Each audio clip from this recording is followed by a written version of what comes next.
the last thing I want to say is we've been highlighting our teachers and our staff on our district Facebook page over the last 2 months for all the amazing work that they've been doing, not just during this time of closure, but for all the work they've done this year. And so I encourage everybody who can to go over to that Facebook page. There's too many stories to share here, but just to give you a couple of highlights. There are some stories on there about our Fraser Center and ECLC teachers going and visiting their students at their homes. Some videos from our staff and our administrators that are pretty amazing. Story time with Dr. Armour at Claremont. School Lunch Hero Day, Nurse Appreciation Day, National School Principals Day, Administrative Professionals Day, and Teacher and Staff Appreciation Week. So that's all I have. Awesome. Thank you, Courtney. Any questions for Courtney? All right. I don't know if it worked. I tried to spotlight the videos of Kimberly Watson and Holly Brookins so you all could at least see them. So I really appreciate them being on board. And I can tell you, I've heard from staff members at both of the schools about how excited they are to have them coming on board, and they've already started connecting with folks. So it's so exciting to have you two, and just thank you so much. And we're really looking forward to getting to talk to you in person. It's been kind of surreal, I'm sure, for you getting started in a new role like this and having to do it all virtually, but you're troopers, and thank you. And I really look forward to seeing you in person. I know your staff does as well. So it's awesome to have you on board. All right, our next update is about teaching and learning. So Dr. Beam is going to join us. I lost my thing to unmute her. Hold on just a second. Okay, Christy, I'm unmuting you now. Oh no, you unmuted yourself. Perfect. I tried. It said I couldn't. So I don't know what happened, but here I am. There you go. Hi, hello, everybody. So I just have a few updates. Orchestra update. We are going strong with that. I have had a number of meetings to make sure that we are ready for a strong program or growth of that program in the fall. So Miss Nia Schuler or Schooler, I am not sure if I'm pronouncing her name correctly. Does anyone know? Schooler. Schooler, thank you. Yes. So Miss Schooler is working on recruiting students right now as we speak. I got a message from her today, and I have asked her to copy myself and Heston, the new orchestra director, so that we can be aware of what is happening and learn from her. And we are going to be working with her throughout the summer to make sure that's ready to go. Grade reports. So the state did waive the need to report final grades for K-5. However, we thought it was important to go ahead and give that information to families. So we are going to continue with the plan that we announced on April 15th to families. So every student will get a final grade report this year. It will be a little bit different than in years past. For grade 5, it'll be a condensed just overview of the core academic subjects, and it'll be a meets, doesn't meets, or in progress. And then 6 through 12, or Renfro will get a meets, does not meets, or exceeds, and then the high school will get their conventional 100-point grades that they've always gotten. And then we have partnered, this is an exciting thing to talk about. We have partnered with CASE, that's the Center for Advancement and Study of International Education, and they are the only authorized provider of IB training in the state of Georgia. They had to cancel their June training that was scheduled. They generally partner with Atlanta Public Schools, and they approached us to reschedule that training that was scheduled for June over our fall break to use Decatur High School. And we were able to work out that agreement. It is mutually beneficial. We do get some discounts with them in addition to being able to get some of our staff trained and be able to collaborate with about 600 other educators that will be joining us. So we're super excited about that. And then finally, we've been doing a lot of work with the Georgia Dyslexia Pilot that we will be a part of beginning in the fall. That is, we are working to get that up and running. We have determined what our universal screeners will be for all students. We have determined what our secondary screeners will be, and we're in the process of working with our psychologist to ensure that we have those screeners ready to go. So we're really excited, to be a part of that, because it will increase our teaching of reading and our program for all students. So we're very excited about that. We will, in relation to that, be re-implementing our Wilson's Foundation's phonics program, which is based on the Orton-Gillingham method. And that was adopted in 2014, but we will be re-implementing with ongoing professional learning and coaching to really get those strategies to create a robust total reading program. So we're excited. Awesome. Any questions? I don't have a question. I did want to take a minute I appreciated seeing the acknowledgement to Nia Schooler in the update. And I think that we should just recognize just how much Nia has given to this orchestra program, but really the arts at Decatur, for as long as I've been here, it's been Nia who's been pushing us forward, both with the theater and the musical theater and the band.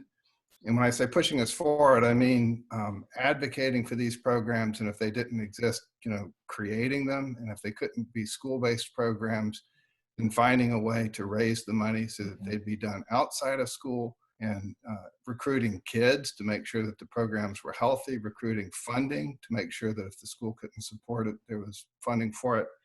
And she's just been a constant and very effective advocate. And this orchestra, I don't think would have happened without, it takes a lot of people on the staff end of things to make these happen, but without Nia in the background, just pushing and helping, I don't think it would have happened. So I just thought we might say thank you to Nia.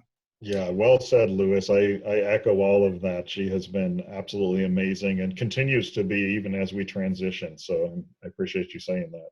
Right. And I shared that with her as well when I did meet with her this past week, that, regardless of who I talk to, I hear that she is, such a force and such an advocate for our students in the arts. So, we really appreciate that.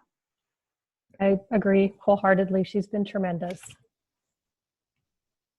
Awesome.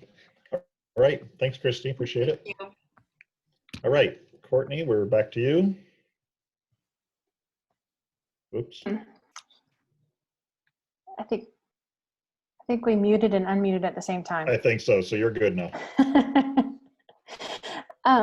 So just very briefly about the legislature, as it stands right now, the anticipated date for them to return for the 30th legislative day is June 11th.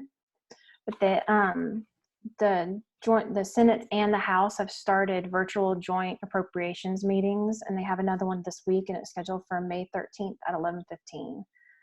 So they're very brief meetings. The first one was last week. They heard an overview of just kind of the picture of where the state is financially. I'm not sure what the agenda is for this week because it's a very short meeting, but that's all I have right now on the update. All right. Thank you. Any questions from her? We will talk about some budget stuff coming up in a second related to that.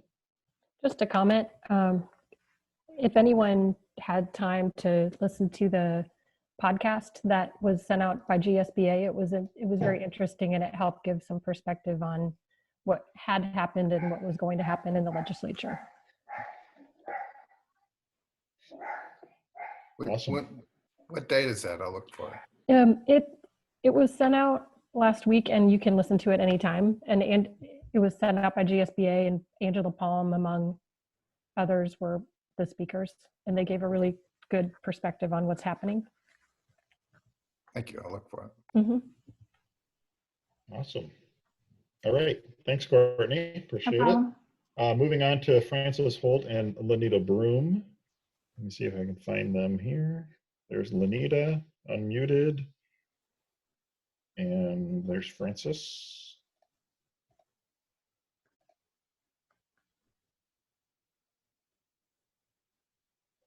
Okay. There she is. Okay. I don't know who's leading what, but go for it. Well, I'll go first. This is Frances, and I have an update regarding the CARES Act. As you all may know, back in March, at the federal level, the CARES Act was signed into law. And so last week, the DOE did process all of that, if you will, and the governor, not the governor, but the Richard Wood signed off on the allocation for districts. And so City Schools of Decatur has been allotted a little bit over $320,000. We cannot yet start distributing that amongst the departments or using that money because we have to follow what's called the proportionate share consultation process. And that is that our private schools, non-public schools within our attendance zone have the right to have a portion shared with them. That's under equitable services. And so while these funds are not Title I funds and do not have all of the stipulations around them that Title I funds do have, we do have to follow some of these federal processes, if you will, with these funds. So we are scheduling those consultation meetings, and Willie Washington, our Title I coordinator, will be working on that. I will be working with her. And Lonita and I also will be having a process for various departments and cabinet members to be able to submit their requests for needs that they may have that these funds may be able to cover. Information from the DOE that we've been reviewing, we've discovered that we can use these funds for facilities and equipment, deep cleanings of buildings and personal protection equipment and supplies, all the way through supporting our at-risk student population. So special education, title, ESOL, mental health. There's just so many things that we can utilize these funds for. And of course, we know it's never going to be enough, but we definitely want to have a process where we can look at all the various needs and then make the decision as to what is our most urgent needs and where we can allot the money. Awesome. Any questions on the CARES Act stuff? I have a question. Are there other programs where we get federal money currently and have to provide equitable services? It's such a new concept to me, to the private schools in town. Yes, all of our federal programs require that. Special education has that already. And with our federal money, as I'm developing the special ed budget, I cannot allocate anything to any part of the services until I hold that consultation meeting. And the DOE actually has it in their platform, if you will, where the budgets are created, the federal budgets are created. There's a calculator built in that tells me how much of the federal money for special ed has to be allocated for equitable services. And it all depends on the enrollment and how many students we have that we have reported as being enrolled in private schools and home schools. And there is a component as well under title. Does that mean that we are providing services directly to those kids, or are we just giving a share or some percentage of the money to those schools? Some percentage of the money goes towards services. We don't provide it directly we don't pay for staff for this school. But what happens is at the consultation meeting, representatives from the school come and homeschool parents come, and together we're supposed to determine this is the amount of money that we have per the calculator, if you will, and what are we going to use this money to get. So for example, in special education, our families and our private school representatives historically have always agreed that it's better to fund speech services because those are services that the private schools don't usually have. And so sometimes families are paying for that outside. So we do provide a certain number of hours of speech services. In the past 2 years, we've actually opened that up to occupational therapy services as well. And we've even also done a consultant to be able to come in and work with the private schools for a certain number of hours to help them develop strategies and interventions for kids that may need that. It's interesting. I just didn't know that that went on. Yeah, it's not well known, Louis. It's a very common practice, and it's been around for quite a while, but it definitely is not very well known. Yes. Any other Lonita? questions on CARES Act? All right, Lenita, you want to walk us through some budget update stuff? Sure. Good afternoon, everyone. I'm Lonita Broom. Nice to meet you guys. The state has advised for all districts to prepare for a 14% cut. For us, a 14% cut from the fiscal year 20 QBE allotment would equate to approximately $4.4 million. Fortunately for us, the board and superintendent designated $5 million from the fiscal year 21 tentative budget for future capital projects that can be undesignated and reallocated to cover the $4.4 million potential state reduction. Please note the $4.4 million is an estimate, and depending on which allotment sheet the state uses, this amount could possibly increase, but I do not anticipate the amount exceeding the $5 million. Are there any questions? So this is really excellent news, and you know we talked about this many times as we were doing the budget.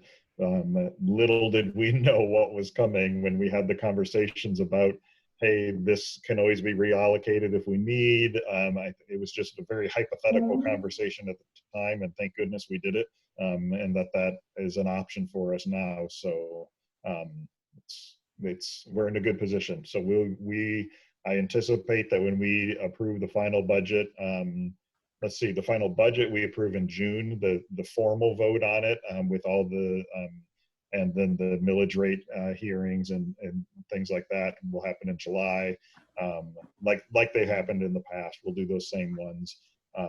Hopefully we'll have some certainty about where that funding comes from or what the funding cut is going to be by then. But even if we don't, we're in a good position between that designated funds and the other portions of our unspent balance. We can continue with our plan as we had hoped. So this is a great opportunity for us to start catching up in our competitiveness in pay with other school districts by continuing with our step increases and cost of living adjustments and some of the other changes we made. This is actually exactly what we were hoping we'd be able to do if we were ever faced with a situation like this, because it's our chance to catch up with some of those other school districts. So it's really a fantastic position to be in. And hopefully the economy recovers relatively quickly, and we'll be able to keep on like normal following this coming year. But of course, we'll keep monitoring that and see if we have to make any adjustments in future budgets. But all right, thanks, Lenita. It's fun for you all to get to see Lenita. She's our new Chief Financial Officer, Executive Director of Finance. So glad for you to get to see her. And Lenita also got onboarded virtually, has been going through all that craziness of having to figure out how to get on board when you're not actually physically present. So kudos to you, Lenita. You're doing a great job, and keep up the good work. Thank you.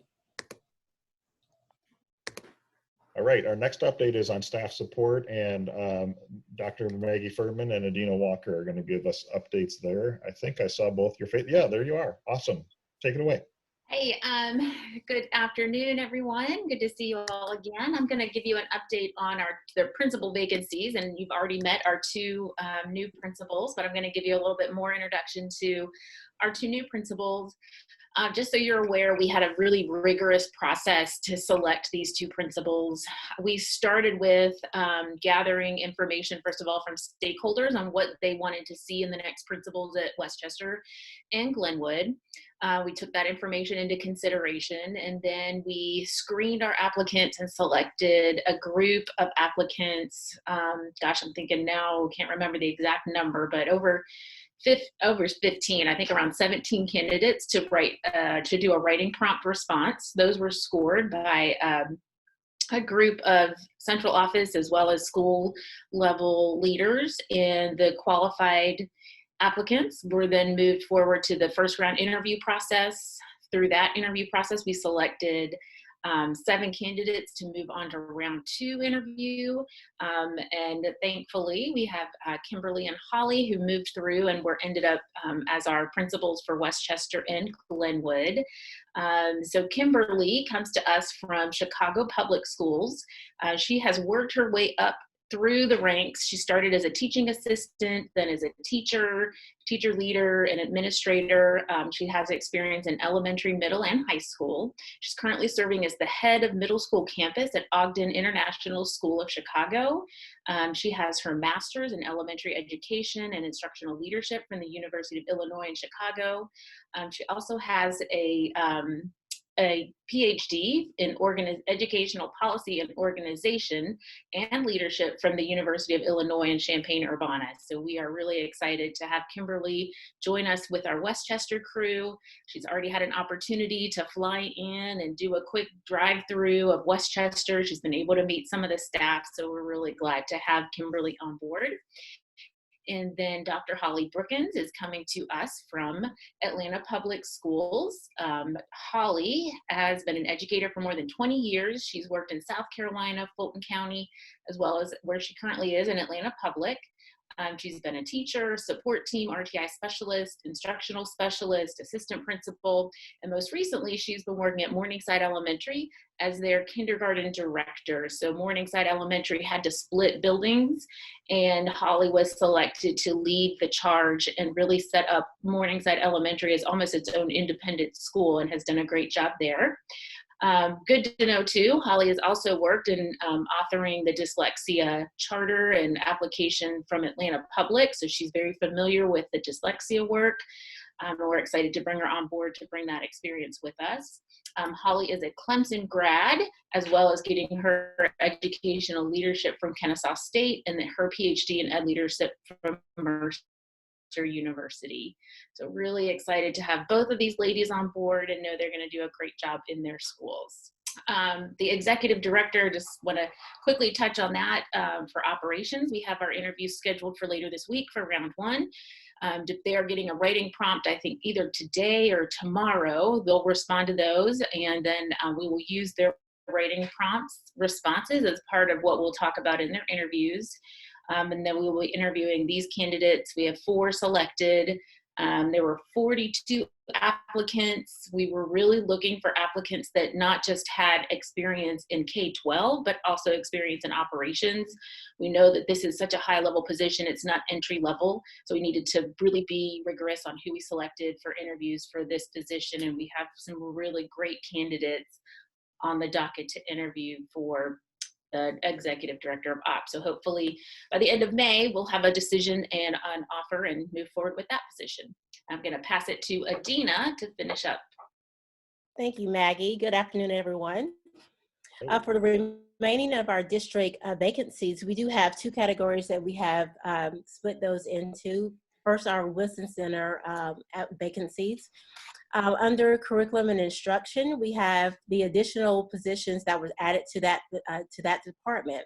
2 of the district MTSS lead teachers. 1 position has been filled.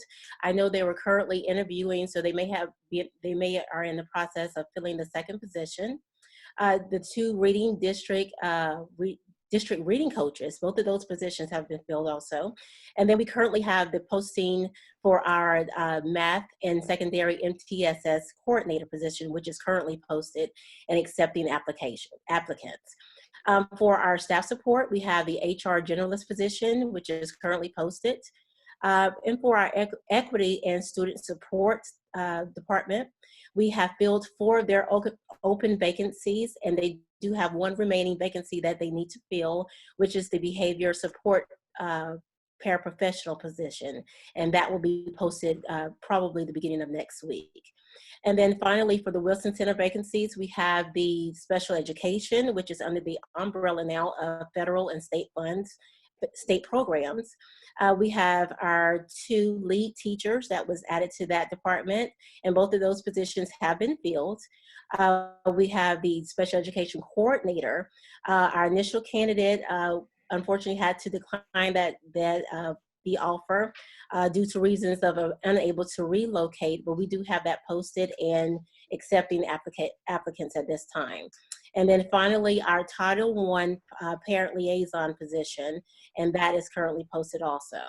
Moving on to our school-based vacancies, we have all of our schools listed here, and the vacancies were due to either internal transfers, retirees, or just additional positions added to that school. So most of those positions have been filled. You can go down and see what vacancies for each school. And like I said, we're working very closely with the principals and department leaders to fill these positions as soon as possible. Our current goal right now is to have all school-based positions filled by May 29th. And so right now we are definitely on track to meet that goal. And then for the remaining vacancies, we're trying to get that done before our off-contract days going into the new fiscal year. So just to put this in perspective, thanks for that update, Adina. By the way, one of those jobs she listed as a vacancy, I believe, was her old job before she was promoted to Director of Staff Support. Is that right, Adina? Yes, and I'm feeling the weight of both jobs right now, so I'm ready. Exactly. That's what I was thinking. As you said, it was a vacancy. That means you're doing both. So thank you for all your hard work. She's doing a great job. She's really stepped up, and it's awesome that she was already part of the department so she could really hit the road running, and just has done so very well. So I appreciate that. You may recall a lot of conversations we had about doing our process really early. It's why we did the budget early. It's why we wanted to do hiring early, and it's really paying off. As you can see in this report, the vast majority of our positions are filled. In a normal year, that would be really great to have the vast majority filled at this point. In a year like this, it's unbelievable to have the vast majority filled. So I really appreciate all the work that Adina and her colleagues and staff support do. And then all throughout the district, all the different hiring managers who are having to arrange all of these interviews and do all these things virtually and get people onboarded, and we're still getting awesome people. So that's fantastic. So I'm very pleased with where we are with all of our staff support activities. It's going really well. Any comments or questions for Maggie or Adina? Just thank you.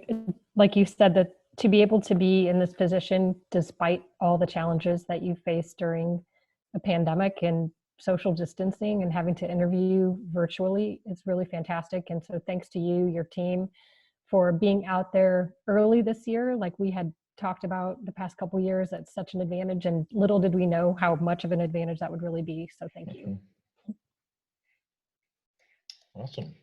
I'll second that. We haven't gotten to meet Dr. Watson and Dr. Brookins yet, but the resumes, the credentials are very impressive, and it just looks like we're doing a great job. I mean, in terms of bringing in just a terrific staff here at CSD.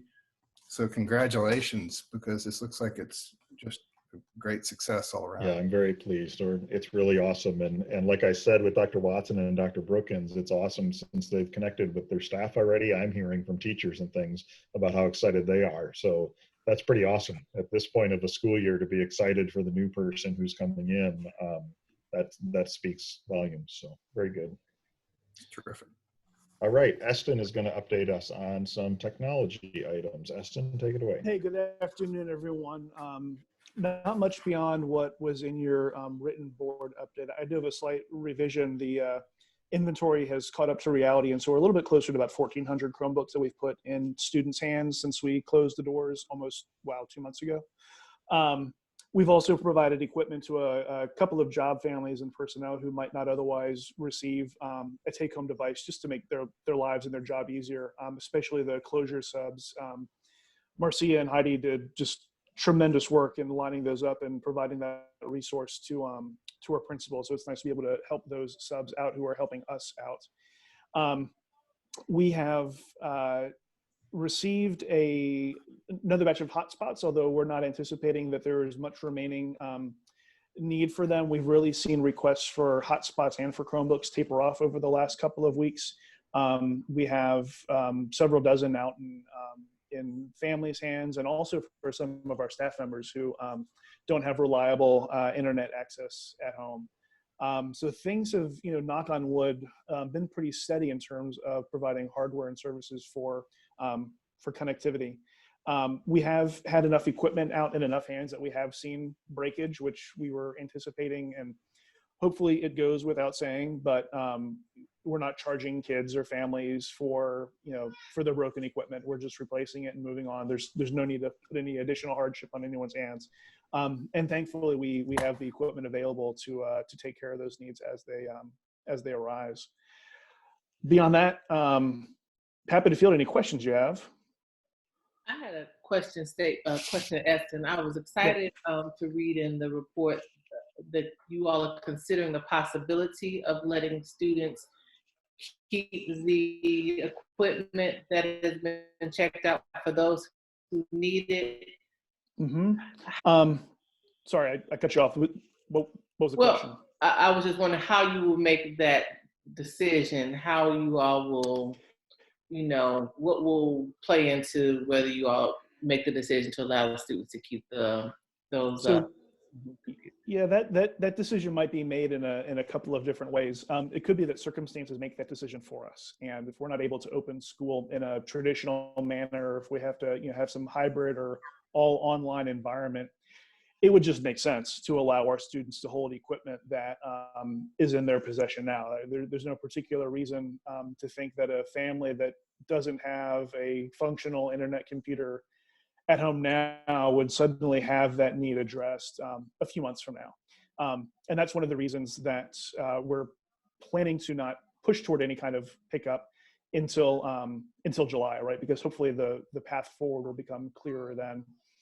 And it's also possible that as we look back at this school year, we might recognize that there just could be some benefit to allowing some of our kids to hold on to equipment that is already in their hands. We've talked for a while about there being a vision of handing, at least at some grade bands, a computer as part of their experience at city schools of Decatur.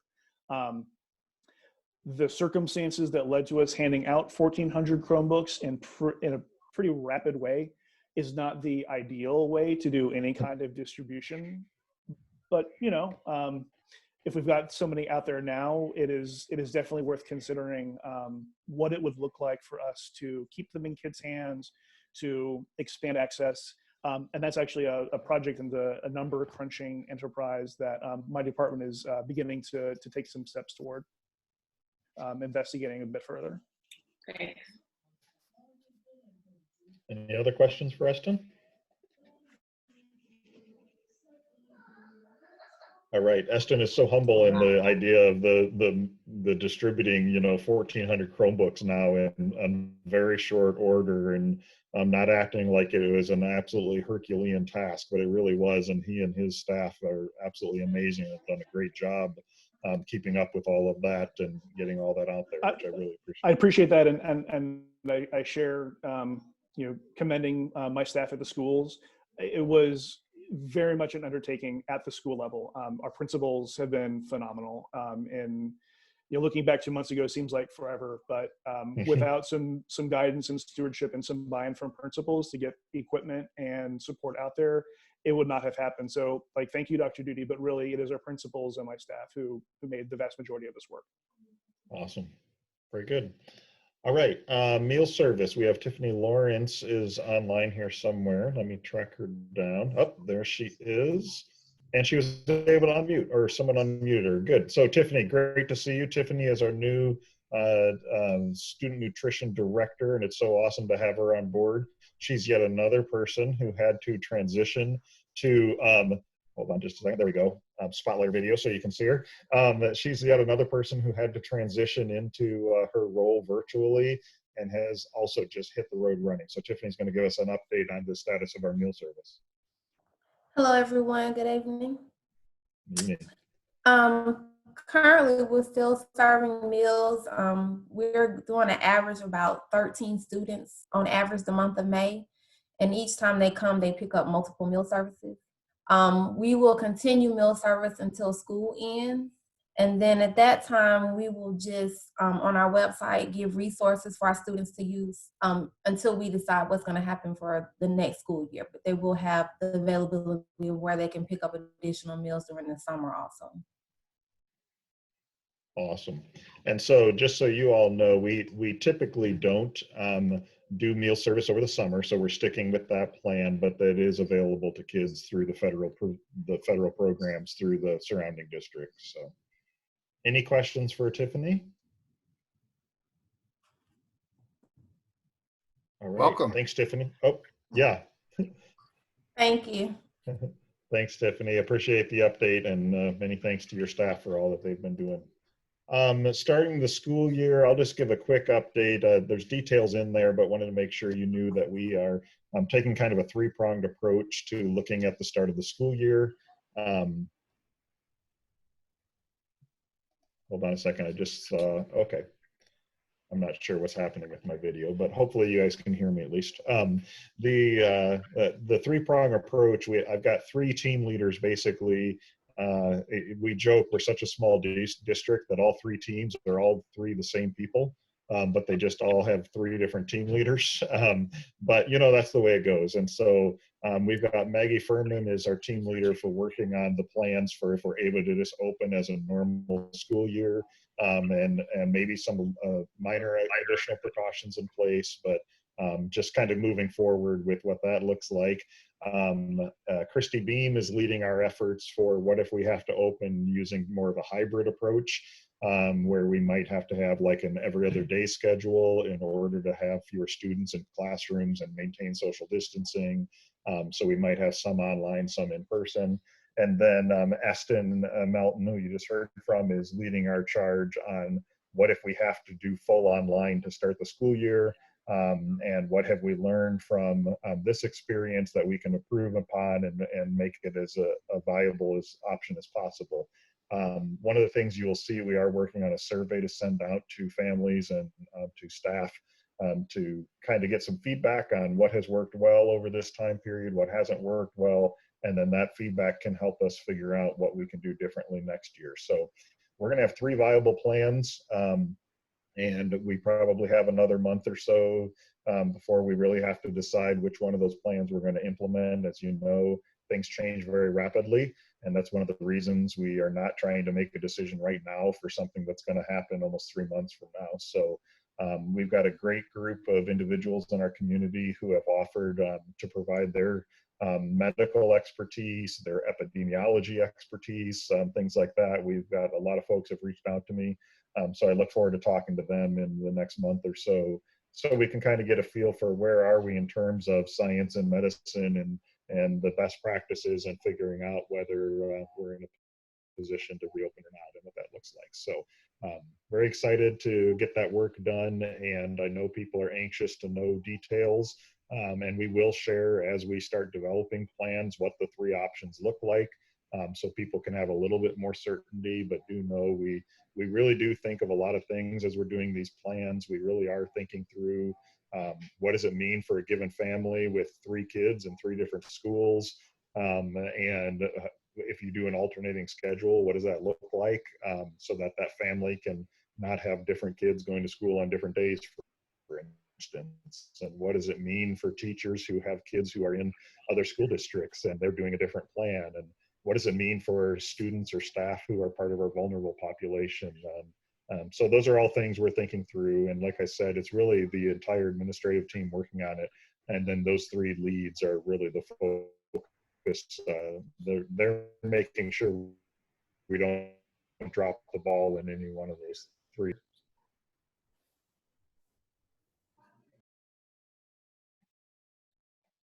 All right. Graduation. So Rochelle is going to join us, and we are going to talk a little bit about graduation. There she is. Hi, everyone. Thank you for having me. I am also super excited about the new principals joining us, and I hope you all got the notes from Westchester this week, thanking you all for taking care of your staff. They feel very appreciated and supported. That was really awesome, Rochelle. Please pass on our thanks. That was so cool to get. I will. So this week, actually, the survey went out last week to both on social media and through email. We surveyed the students and their families about what their choices would be for an in-person graduation. We gave them 4 choices. One was August 1st, then was October 17th, which was homecoming weekend, then was the first Saturday of Thanksgiving break, and then the first Saturday of winter break in December. And we asked them what their first, second, and third choices were, as well as which dates were they not able to come. And so overwhelmingly, August 1st was the date that students and families, we had 194 people take the survey. And the results were, the first choice overwhelmingly was August 1st. So we are going to move forward with an August 1st graduation in the stadium at 9 in the morning, pending CDC's information for large gatherings. We will make a call on that. I have Sadia Foy checking with our the folks who we rent the chairs and the stage from to see when our final decision needed to be made before we could cancel without penalty. Right now, it's looking like July 11th. So by July 11th, we will have the information we need to determine whether or not August 1st is a go. We also have a backup, and that is November 21st. That was the second choice that had the least number of people who said they couldn't attend. And that is the first Saturday of Thanksgiving break. And that would be at 12 o'clock, again, in our stadium. There will be a limited number of guests per student, and the specific ticket numbers will be based on current CDC recommendations for large gatherings. Awesome. Thanks, Rochelle. I appreciate all the hard work you and others have put into this. It's a very difficult situation to do. And yeah, it's challenging, and no solution is going to be perfect. I have a nephew who's also graduating this year. And so I've gotten to hear firsthand kind of how things are looking and the challenges seniors are facing. So thank you for honoring those seniors and trying to do the best by them as we can in this situation. So Absolutely. Any questions for Rochelle? I had a question, because I'm wondering if the CDC guidelines will match whatever decision is made about schools opening. Is it possible that schools may not be opening that first week in August, but CDC guidelines will allow for, would we still move forward with the graduation if schools aren't open? So I think that we will assess all the information by the cutoff date, which right now we think is going to be July 11th. And that's 3 weeks out. It's only 2 weeks out from pre-planning.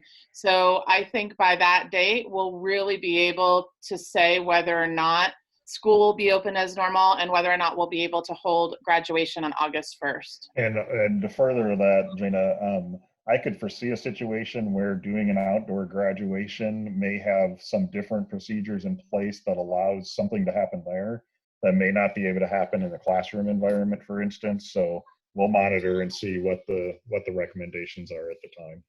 Okay. Dr. Duty, I also want to let the board know that this information is hot off the press, and so we will be sending out communication to seniors and their families, barring any changes either tomorrow or Thursday. Awesome. Any other questions for Rochelle? All right, awesome. Hopefully that was helpful. We did our best to go and do an update from the last update to this update, and we will plan to do that again in June. There are more details, obviously, in some of our district communications and things, but we try to make this a gathering place for whatever has changed since the last board meeting, and hopefully you find that helpful. That's all we have on our update. Unless you have other questions, we are ready to move on to the Senior Exemption Committee.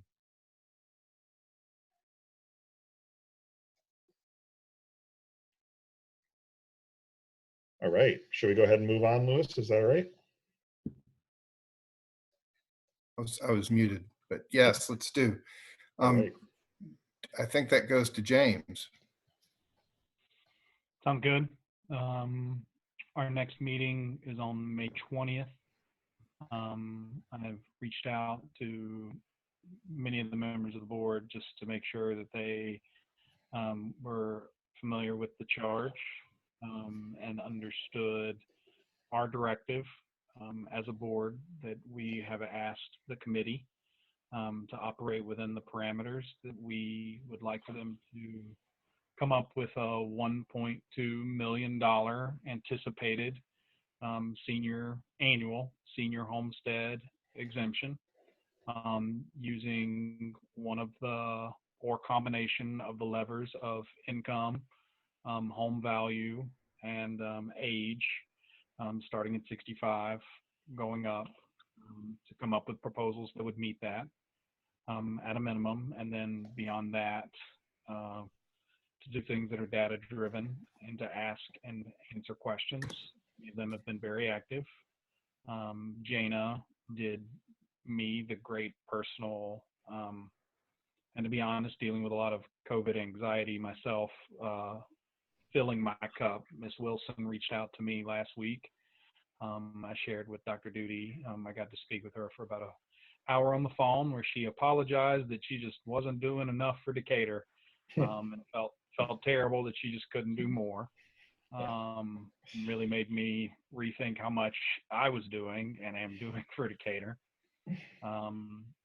And that she's definitely reading all the emails that we're sending and participating. And we spent about 15 minutes debating whether it was wise for her to get a group of seniors together right now in a common space to talk about the senior exemption and the need for it and that sort of stuff. But I told her that I felt like she was being heard, and she offered up her services and everything like that. On the 20th, I think our goal is to come up with some subcommittees to deal with, each of those levers. Gwen Hall, who works for the Georgia Municipal Association, forwarded me a document that had just gone through all of the different proposals that the legislature had considered in 2020, because she and maybe someone else had just said that, and some other member of the board as well. I mean, we have to consider what the cab legislation will consider as well. So she just said, she wanted us to be aware of those. I'm not sure if you all saw that. I emailed it out earlier today. It was just all of the different tax exemption stuff. And so we haven't changed the date, but I'm going to continue to push the committee to come back to us with at least one or two proposals by the September 1st deadline. Thanks, James. And just a couple other things that are on my plate. We're looking to we're working on a letter to get out to our legislators to update them on where we are with the process and to share the status of the committee and kind of what our goal is, just so that they're not surprised, and so that we can make sure we keep this on their radar, the work that we're doing. And then also, Lewis, you started that document with the Q&A, and I also found one we had started putting together previously, and it is on my to-do list to try to combine those two together and get some more information on that. And I hope to do that in the coming days. I have not been able to get to that yet, but hopefully once we get that together, we can get that on the website, where we have all the senior homestead exemption information, and have that be a resource that as questions come in, we can answer them there and have kind of a one-stop shop for folks. So just want to let you know I have not gotten to that yet, but I will. David, you froze, so I think I only caught a piece of what you said. What I think I got was that it's on your agenda and to meld or combine two Q&A documents and sort of to get it together. That's correct. Exactly. Yep. I was just going to underscore the timing would be great to have that prior to in time for the committee to review those FAQs prior to the May 20th meeting. Agreed. I'm going to try to get it in the next 2 days if at all possible. Mm-hmm. And thank you for working on that letter to our legislators. I agree. That's critical that we keep them updated on our progress. Agreed. James, I had a quick question. Well, I guess it's for the entire board. We had talked about whether we would attend the next meeting, and I wasn't sure what the final decision was on that. We went back and forth. I think everyone had said if you can to please to try to. I don't think there's anything wrong with being there to answer questions. I have told individual members of the committee that I've spoken with that I would like for them to drive the outcome. But I think given that we are still in the phase where they're trying to look for answers to questions and that FAQ, particularly with this next one on the 20th, if we can be available, that's good. And then maybe we revisit for the third one, maybe a meeting or two where we're not present might be in order, because I think that your position, Jana, of making sure that we're not pushing our own agenda onto it is a valuable one. But right now they seemed like they wanted answers about what, some pretty simple stuff about filling in the history and that sort of stuff. Okay. I apologize. My internet service is on the blink. And so once again, I got about 30%. And I think, because I was interested in this question too, Jana, I think the answer that I just heard a piece of is that we would join as a board the next committee meeting so that we're available to answer these basic questions about parameters and scope and that stuff, but not necessarily hang around for subsequent meetings. That's right. That's right, Louis. Okay, good. And Heather's point that we should have that document done in advance of the meeting so that they can actually look at it and then ask questions about what we've already answered, right? Agreed. And then we also can attach it to the agenda when we publish that agenda too. Great. Great, thanks. All right, that is all we had on our agenda for tonight. Thank you. Thank you. I see Louis just froze on my screen, so maybe his maybe his internet connection froze, or maybe he just decided to call it a night. I'm not sure. But Tasha, you want to adjourn us? We are adjourned. Have a great evening. Thanks, everyone. Awesome. Bye, everybody. Thanks, everybody.